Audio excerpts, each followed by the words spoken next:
সাকিব যখন ছিল তখন একটা এক্সট্রা বোলার খেলাতে পারতাম, একটা এক্সট্রা ব্যাটসম্যান খেলাতে পারতাম। সাকিব আল হাসান নেই, বিলাসিতারও সুযোগ নেই, হয় একজন ব্যাটার কমতি, না হয় বোলার। আবার সব ভারসাম্যপূর্ণ রাখতে গেলে একাদশ নিয়ে সমালোচনা হচ্ছেই। এক সাকিবকে ছাড়া দল কতটা ছন্ন ছাড়া, এবার তা ফুটে উঠল মোহাম্মদ সালাউদ্দিনের কণ্ঠে। সাকিব ছিলেন অলরাউন্ডার, দলে যতদিন ছিলেন দুই ভূমিকাতেই অবদান রাখার চেষ্টা করেছেন সমানভাবে। কখনো এক ডিপার্টমেন্টে ভালো না করলে পুষিয়ে দিয়েছেন অন্য ডিপার্টমেন্টে। তবে তার অনুপস্থিতির পর থেকে দলে যেন একজন খেলোয়াড়ই কমে গেছে, প্রমাণ তো টাইগারদের সাম্প্রতিক পারফরম্যান্স। জাতীয় দলের সিনিয়র সহকারী coach Mohammad Salauddin team combination নিয়ে কথা বলতে গেলে অসহায় কণ্ঠে ফুটিয়ে তুললেন একজন সাকিব আল হাসানকে দল কতটা মিস করছে। অনেক কিছু লাক্সারি করার মতো আসলে সুযোগ থাকে না, এটা আমাদের বুঝতে হবে। আমাদের অনেক সময় ব্যাটসম্যান শর্টেজ হয়, অনেক সময় বোলার শর্টেজ হয়ে যায়। ধরুন সাকিব যখন ছিল তখন হয়তো আমাদের সেই লাক্সারি করার মতো সুযোগ ছিল, একটা এক্সট্রা বোলার খেলাতে পারতাম, একটা এক্সট্রা ব্যাটসম্যান খেলাতে পারতাম। সাকিব না থাকায় তাই কোন পথে এগোচ্ছে টিম স্ট্র্যাটেজি? বলা ভালো, সবচেয়ে নিরাপদ পথটাই বেছে নিতে হচ্ছে, যার দরুন আজ দলে একজন, কাল আরেকজন।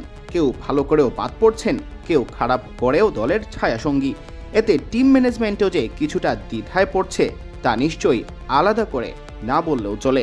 তো টিমের স্ট্রেংথের অনুযায়ী আমাদের আসলে সবসময় চলতে হয়। সো সেইভাবেই আসলে আমরা টিম সেট আপটা করি।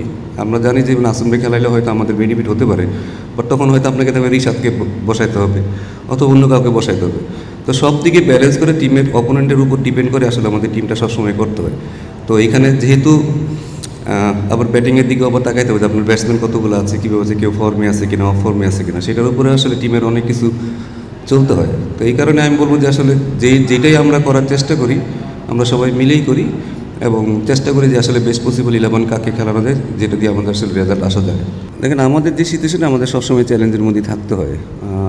আমাদের অনেক কিছু আসলে মেনে নিতে হয়, অনেক কিছু আমাদের যেটা আসলে টিমের জন্য সুইটেবল না, বাট তারপরেও আমাদের আসলে ওগুলো মেনে নিতে হয় এবং আমাদের আসলে আপনি আমাদের যে প্লেয়ারগুলো দিবেন তাদের মধ্যে আমাদের বেস্ট আউটপুটটা নেওয়ার চেষ্টা করি আমরা। এখানে তো আমাদের অনেক কিছু করারও নাই, চাইলেও আমরা করতে পারি না। আমার কাছে যে বেস্ট 15টা প্লেয়ার থাকে সেখান থেকে আমরা বেস্ট কীভাবে আউটপুট নিতে পারি। এখন কে কোন ফরম্যাটে আছে, কীভাবে না আছে, সেটা আসলে খুব ডিফিকাল্ট। বাট এটা একটা যদি ভালো একটা স্ট্রাকচার ওয়েতে আসে, আমার মনে হয় যেটা আমাদের জন্য অনেক বেটার হবে। কারণ আপনি যদি খেয়াল করে দেখেন শ্রীলঙ্কা টিমের খুব বেশি ধরুন টেস্টের থেকে ওয়ানডে কিন্তু ব্যাটিং অর্ডার খুব বেশি চেঞ্জেস নাই, বাট T20তেও কিন্তু খুব বেশি চেঞ্জেস নাই। আমাদের কিন্তু কন্টিনিউ চেঞ্জেস করতে হয়, 5টা প্লেয়ার যায় আবার 5টা প্লেয়ার আসে, 1-2 দিনের মধ্যে তাদের কিন্তু টিমের সাথে কোপ আপ করতে হয়। সো আমাদের খুব বেশি যে লাক্সারিয়াস হওয়ার মতো আসলে সুযোগ নেই, বাট চেষ্টা করবো একটা যেন টিমটার জন্য একটা ভালো স্থিতিশীল পরিস্থিতি আসে, যেটা আমাদের টিমের জন্য অনেক কাজে দিবে।